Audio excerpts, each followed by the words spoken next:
ఓం శ్రీ గురుభ్యో నమ. ఓం శ్రీమాత్రే నమ. ఈరోజు మనం శ్రీ లలితా సహస్రనామ స్తోత్రంలోని 879వ నామం గురించి తెలుసుకోబోతున్నాం.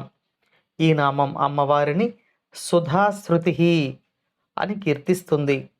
ఈ నామానికి మంత్రస్వరూపం శ్రీ సుధాశ్రుత్యై నమః. ఈ నామాన్ని ఒకసారి పరిశీలిస్తే సుధా అంటే అమృతము లేదా మకరందము అని అర్థం వస్తుంది. ఈ సుధ ఒక ప్రవాహంలా ఉంది అని ఈ నామంలో వసిన్యాది వాగ్దేవతలు మనకు తెలియచేస్తున్నారు.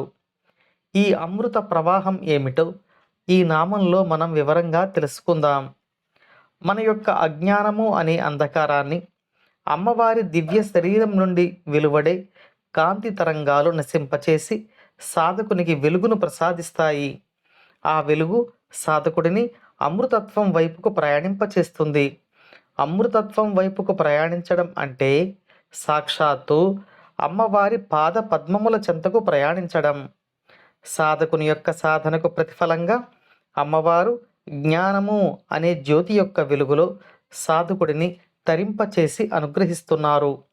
ఈ అమ్మవారి యొక్క అనుగ్రహం ఒక కాంతి పుంజంలాగా, అమృతం అనే ప్రవాహంలాగా సాధకుని యొక్క అజ్ఞానాన్ని, పాపములను దూరం చేస్తోంది అని ఈ నామంలో వసిన్యాది వాగ్దేవతలు మనకు తెలియచేస్తున్నారు. అమృత ప్రవాహం అంటే అమ్మవారి యొక్క చైతన్యం ప్రవహించడమే అవుతుంది. అమ్మవారి యొక్క చైతన్యం అమ్మవారి నుంచి సాధకునికి ప్రవహిస్తుంది అనే భావన ఈ నామంలో వసిన్యాది వాగ్దేవతలు వ్యక్తం చేస్తున్నారు.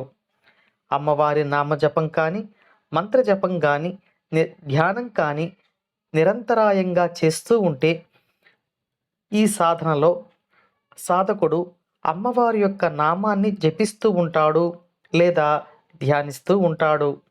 నిరంతరాయంగా జపించే లేక ధ్యానించే ఆ జపం అమ్మవారి యొక్క అనుగ్రహానికి కారణమై అమ్మవారి యొక్క కరుణ, అమ్మవారి యొక్క అనుగ్రహం ఒక అమృత ప్రవాహంలా సాధకుడిని అనుగ్రహిస్తుంది అని ఈ నామంలో వసిన్యాది వాగ్దేవతలు మనకు తెలియచేస్తున్నారు.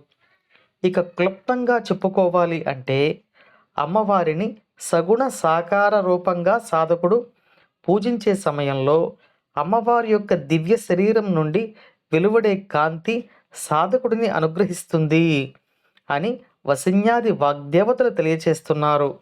అలాగే అమ్మవారిని నిర్గుణ పరబ్రహ్మంగా సాధకుడు ధ్యానించే సమయంలో అమ్మవారు ఒక జ్ఞాన ప్రవాహంగా అతని యొక్క అజ్ఞానాన్ని దూరం చేసి జ్ఞానమును ప్రసాదించి జ్ఞానయోగం ద్వారా అతనికి తన పాద పద్మములను అనుగ్రహిస్తున్నారు అని ఈ నామంలో వసిన్యాది వాగ్దేవతలు మనకు అభయమిస్తున్నారు. అమ్మవారి అనుగ్రహం మనపై ఎల్లవేళలా ఉండాలని కోరుకుంటూ ఓం శ్రీమాత్రే నమః.